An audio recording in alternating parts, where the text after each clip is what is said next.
Gran Canaria to wyspa o dużym zróżnicowaniu klimatycznym. Pogoda się zmienia. Tam już nie widać gór, a tu jeszcze słoneczko. Kiedy na plaży mamy pełne słońce, to około 20 km dalej, w szczytowej partii gór, może padać deszcz. A tym samym odczuwalna temperatura będzie dużo niższa. Takie sytuacje są normą. Wyspa ma okrągły kształt, więc zamieszkaliśmy w jej centrum, aby skrócić dojazd do wszystkich miejsc zaplanowanych do zwiedzania.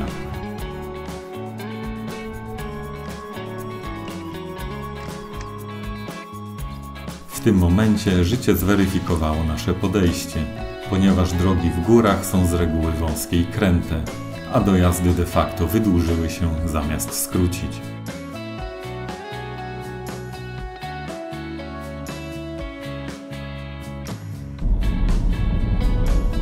Pierwsza rada: jeżeli planujecie odwiedzić wiele miejsc rozrzuconych po całej wyspie, bez ciągłej zmiany hoteli, to należy wybrać miejscowość położoną blisko autostrady, czyli na wybrzeżu. Autostrada na Gran Canarii tworzy niepełny okrąg wokół wyspy i jest bezpłatna. Druga rada: należy wypożyczyć samochód z mocniejszym silnikiem, żeby swobodnie pokonywać liczne podjazdy. Trzecia i ostatnia rada: zanim wyjedziecie z wypożyczalni, sprawdźcie, czy działa klimatyzacja i czy jest płyn w spryskiwaczu przedniej szyby, ponieważ często brakuje cieczy chłodzącej w układzie i wspomnianego płynu. Czas zobaczyć, co oferuje Gran Canaria. Zaczynamy od stolicy wyspy i prowincji, Las Palmas. W mieście jest sporo płatnych parkingów za około 2 euro na godzinę, więc nie powinno być problemu z parkowaniem. Zwiedzanie Las Palmas zaczynamy od najstarszej i najciekawszej dzielnicy Vegueta.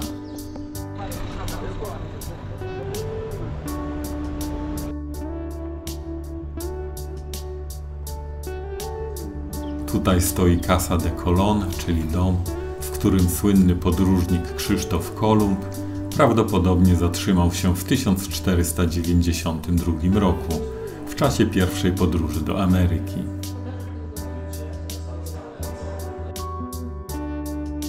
W muzeum mamy 13 sal do zwiedzania i 2 duże patio.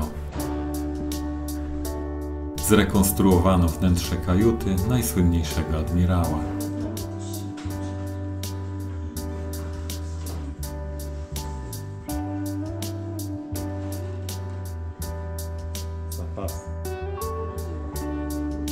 Można zapoznać się z podróżami Kolumba do Nowego Świata oraz zobaczyć modele statków, które brały udział w wyprawach.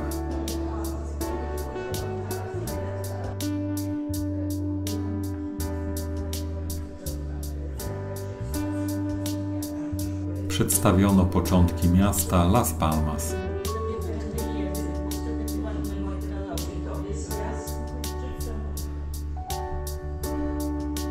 W domu Kolumba zgromadzono także liczną kolekcję obrazów z okresu od XVI do XIX wieku.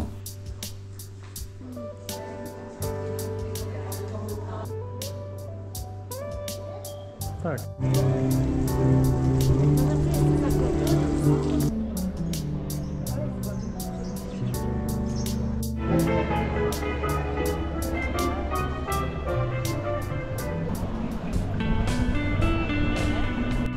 Drugi ważny obiekt do zwiedzania, a zarazem najważniejszy zabytek kanaryjskiej architektury sakralnej, to Bazylika Katedralna Santa Ana.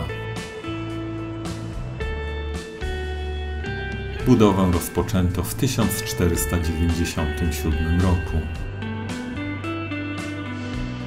Z powodu braku funduszy prace trwały wiele lat, co wpłynęło na to, że katedra łączy różne style architektoniczne. Bilet wstępu do katedry upoważnia także do wjazdu windą na wieżę oraz umożliwia zwiedzenie Muzeum Katedralnego. Z góry katedry mamy ładny widok na plac Świętej Anny.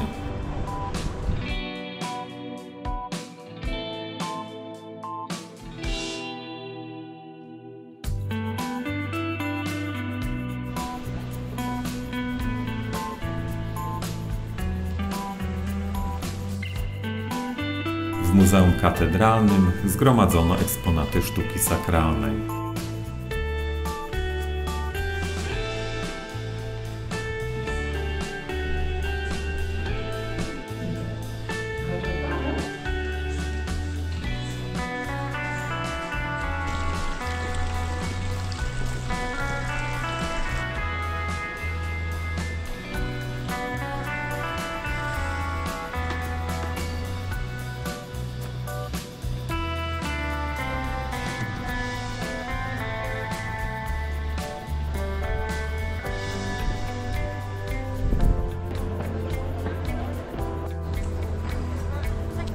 Przed fasadą katedry postawiono rzeźby 8 usług z brązu, pomalowanych na zielono.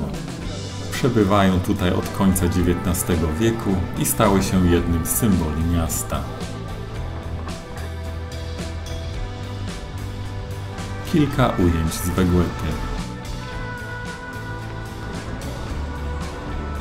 A następnie przenosimy się na plażę miejską Las Canteras, w pobliżu audytorium Alfredo Krausa. To chodź.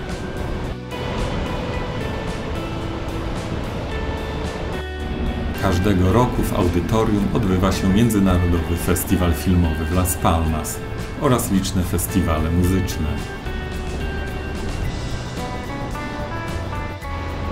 Podczas koncertów można podziwiać Atlantyk, który widać przez ogromne okno umieszczone za orkiestrą. Przed budynkiem wzniesiono monumentalną rzeźbę Alfredo Krausa, słynnego hiszpańskiego tenora. A tu Kraus sobie stoi. Na chodniku możemy zobaczyć odlewy dłoni znanych postaci związanych z kinem.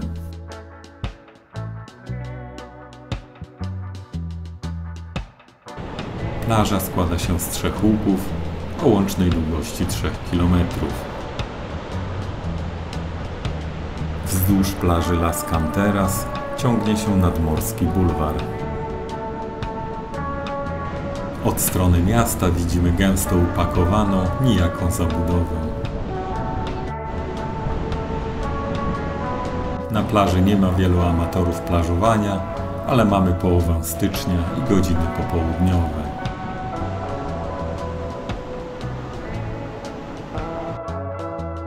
Niedaleko Las Palmas możemy spokojnie pospacerować w ogrodzie botanicznym, zwanym ogrodem kanaryjskim. Tutaj widzimy skamieniały pień sosny. Jego wiek został określony na podstawie zawartości izotopu węgla C14 na ponad 3000 lat.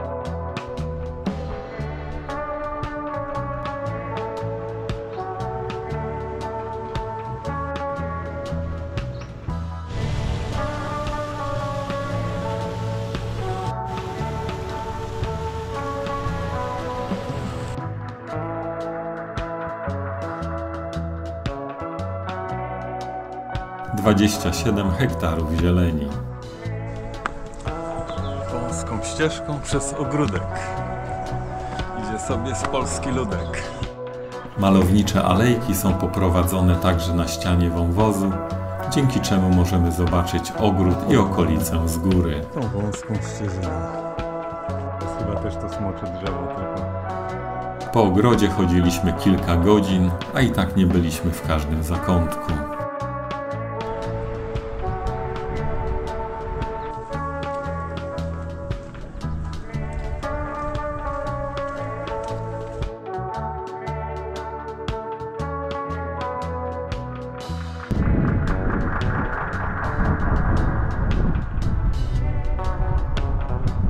Miejsce odpoczynku podróżnych.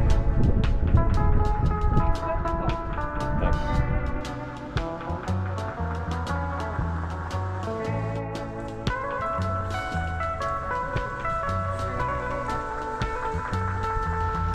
Jardín de cactus y suculentas.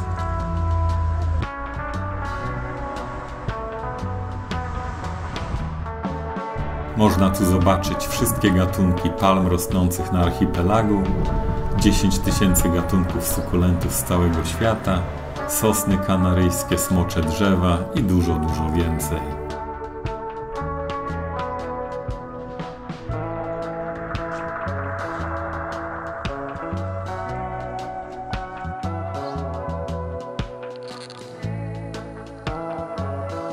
Z ogrodu stworzonego przez człowieka przenieśmy się na plażę La Garita, na której wulkaniczne siły natury utworzyły naturalny basen El Bufadero.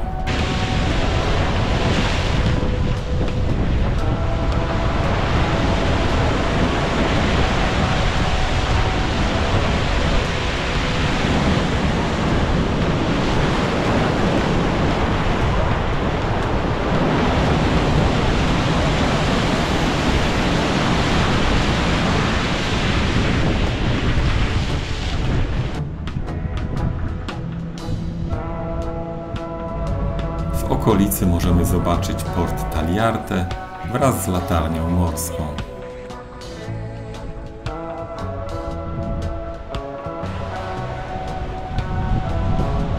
Plażę Melenara, a także plażę La Garita. Jadąc w głąb wyspy, wjeżdżamy spiralną drogą na szczyt Pico de Bandama, z którego widać dno krateru.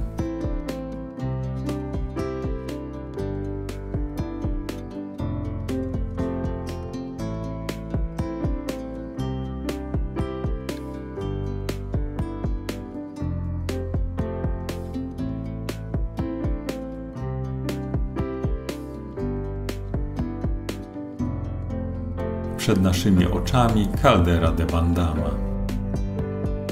Jeżeli ktoś ma ochotę, może obejść kalderę ścieżką biegnącą w szczytowej partii lub zejść na jej dno.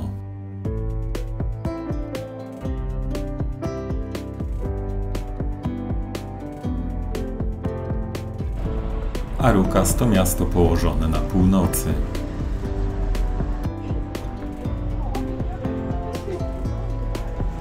W Arucas wita nas neogotycki kościół świętego Jana Chrzciciela. Wbrew pozorom jest to młoda świątynia. Chociaż podstawowe prace budowlane wykonano w okresie między 1909 a 1917 rokiem, to budowa zakończyła się w 1977 roku. Bryła budynku została wykonana z miejscowego szaro-niebieskiego kamienia. Fasadę ograniczają dwie wieże o wielobocznej podstawie. Ze względu na swój imponujący wygląd, kościół często jest nazywany katedrą.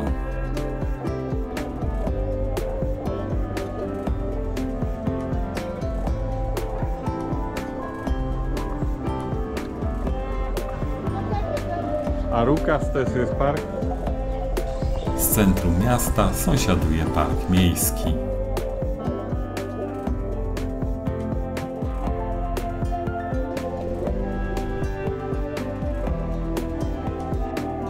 Idąc dalej, widać charakterystyczny komin z napisem Areucas. Tutaj mieści się znana na całym świecie destylarnia rumu. Fabryka rumów Arucas. Za mną beczki. Bardzo ładnie pachną. Ale ja jadę samochodem, nie mogę nic wypić.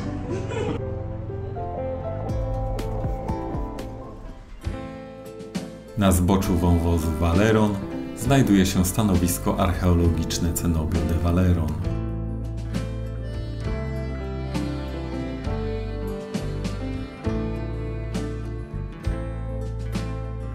W miękkim tufie wulkanicznym mieszkańcy wyspy wydrążyli 298 jaskiń na 8 poziomach.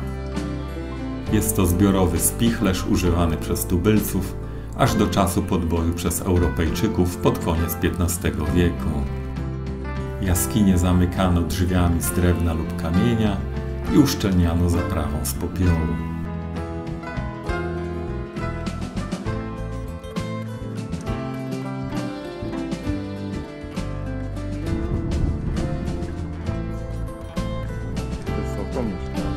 Z Cenobio de Valeron i z punktu widokowego położonego kilkaset metrów dalej można podziwiać najbardziej imponujący most na Wyspach Kanaryjskich, El Puente de Silva, mierzący 102 metry wysokości. Most wystąpił w 6. części filmu Szybcy i Wściekli.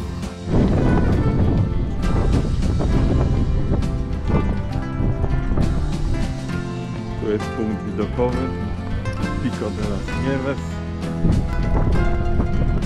Pico de las Nieves uznawano za najwyższy szczyt wyspy.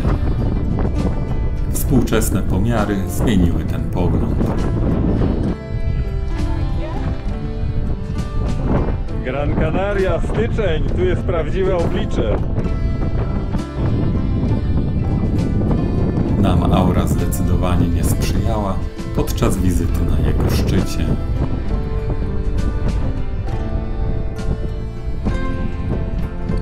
Widzieliśmy szczyty, natomiast teraz w celu zmiany krajobrazu czas zajrzeć do kaldery.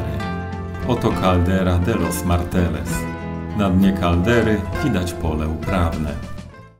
Barranco Guayadeque to jeden z największych wąwozów archipelagu.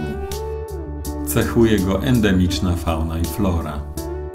Wykuto w nim wiele domów jaskiniowych, które zamieszkiwała rdzenna ludność prehiszpańska. Wspaniałe miejsce na piknik. Wygodna asfaltowa droga prowadzi dnem wąwozu.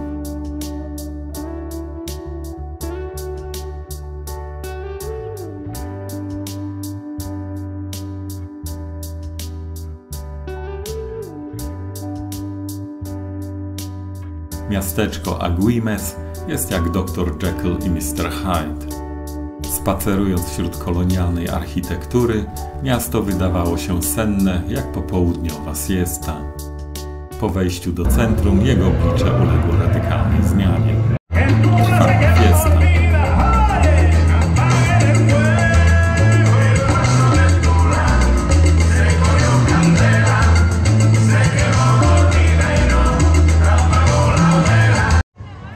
Gustavo, el bajista que el uno lo va a volver loco.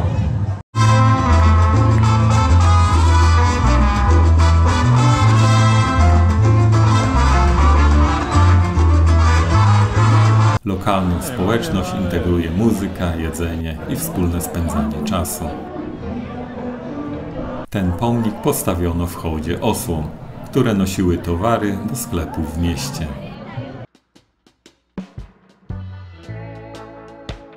Przy domu wielbłądów stoi pomnik wielbłąda. W przeszłości wielbłądy uczestniczyły w pracach rolnych i służyły do transportu. Pierwotnie była tu stajnia wielbłądów, teraz mieści się hotel.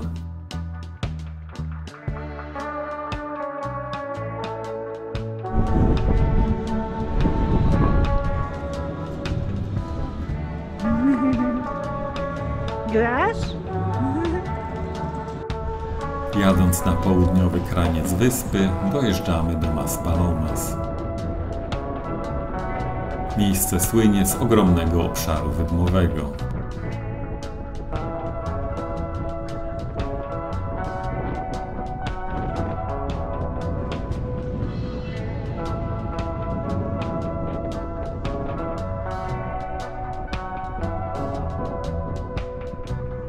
Jedziemy zobaczyć stanowisko archeologiczne kultury prehiszpańskiej Cuatro Puertas. Obiekt jest położony niedaleko Telde. Tu widać jaka jest pogoda na Gran Canarii. Wysoko w górach chmury i tam pewnie jest mokro i wilgotno.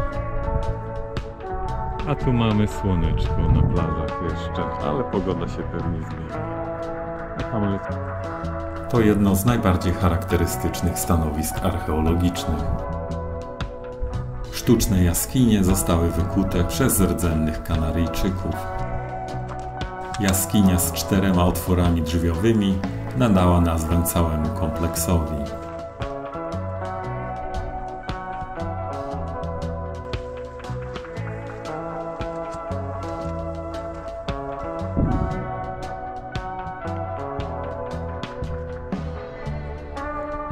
Na szczycie góry tutejsi mieszkańcy stworzyli Almogaren, czyli rytualne miejsce, gdzie odprawiali swoje obrzędy i składali ofiary swoim bóstwom.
Miejsce jest tajemnicze i atrakcyjne, a dojazd nie sprawia problemu, więc powinien to być obowiązkowy punkt zwiedzania. Santa Brigida posiada bardzo ładne centrum miasta. Budynki z odsłoniętym naturalnym kamieniem są typowe dla budownictwa kanaryjskiego.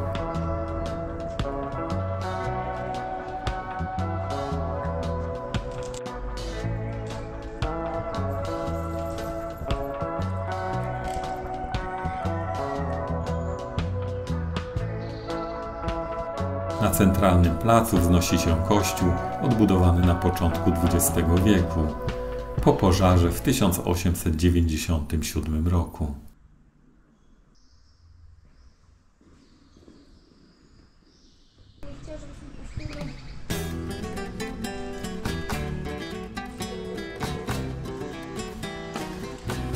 Dom wina, Casa del Vino to niewielkie muzeum przybliżające tradycje winiarskie w regionie. Oprócz oglądania wystawy, można również spróbować lokalnego wina w sali degustacyjnej.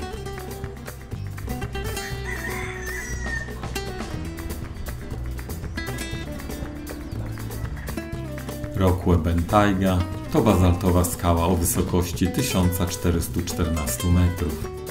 W obrębie góry znajdują się starożytne osady zamieszkiwane w przeszłości przez rdzennych mieszkańców oraz miejsca kultu. Zaglądamy do malowniczego miasteczka Sardina.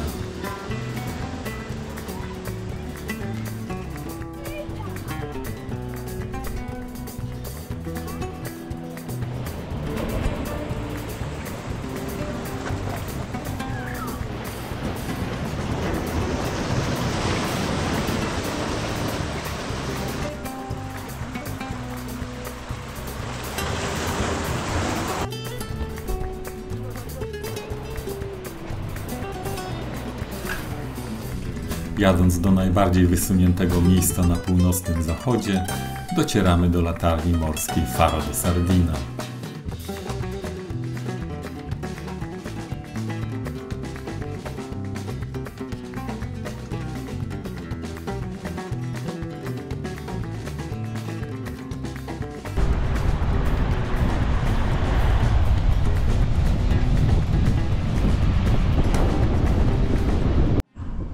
Następna kaldera. Przed nami Caldera de los Pinos de Galdar.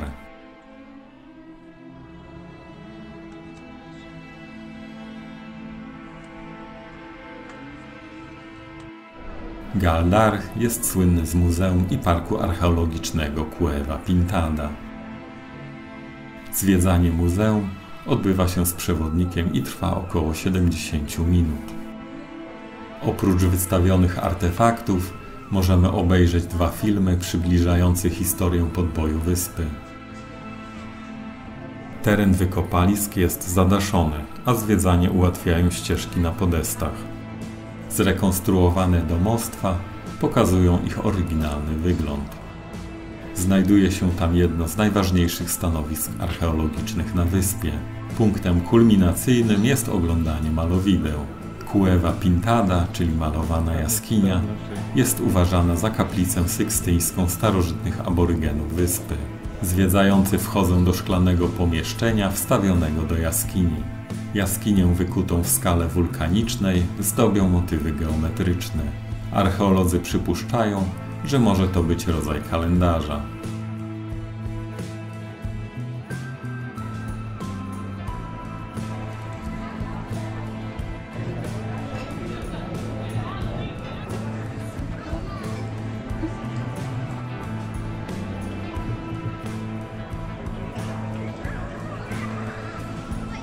Jadąc na zachód autostradą, dojeżdżamy do Puerto de Mogán.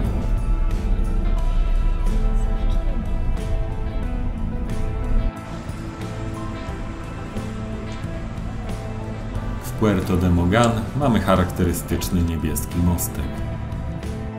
Brak słońca sprawił, że nie ma chętnych do plażowania. Poza plażą miasto tętni życiem.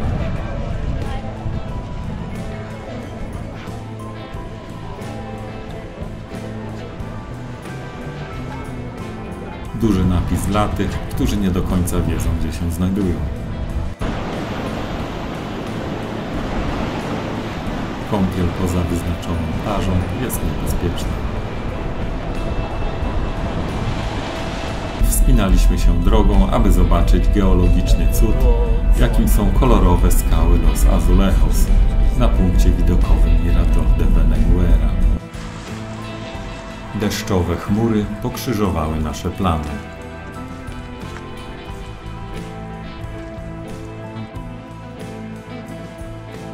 Mirador Veneguera. Na otarcie łez oglądamy krajobraz z punktu widokowego Mirador Astronómico de la Degollada de las Yeguas. Tablica informacyjna pokazuje, że jest tutaj co oglądać w dzień i w nocy. W nocy pod warunkiem bezchmurnego nieba. Początki miasta Terror sięgają początku XVI wieku, chociaż obecny wygląd ukształtował się w XVIII i XIX wieku. Balkony. Na większości budynków balkon stanowi charakterystyczny i uprzywilejowany element, z którego można oglądać codzienne życie i świąteczne wydarzenia. Główna ulica Terroru na przestrzeni historii miała wiele nazw. Jednak od niepamiętnych czasów zawsze była znana jako La Real, co odzwierciedla jej majestatyczny charakter i wyjątkowość. Na placu położonym na końcu ulicy wznosi się Bazylika Matki Bożej Sosnowej, Basilica de Nuestra Señora del Pino. Jest to ważny ośrodek religijny i pielgrzymkowy na Gran Canaria. Architektura ulicy jest różnorodna i jest wynikiem różnych epok.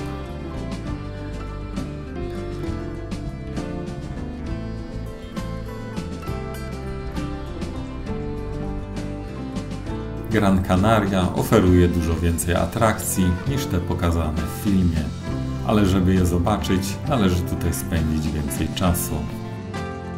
Przed wyjazdem warto zapoznać się z gminnymi lub miejskimi stronami internetowymi miejsc, które chcemy zobaczyć, ponieważ jest tam wiele unikalnych informacji. Tej wiedzy nie znajdziecie ani w przewodnikach, ani na stronach polskiej czy hiszpańskiej Wikipedii. Świadome zwiedzanie jest bardziej wartościowe niż samo patrzenie.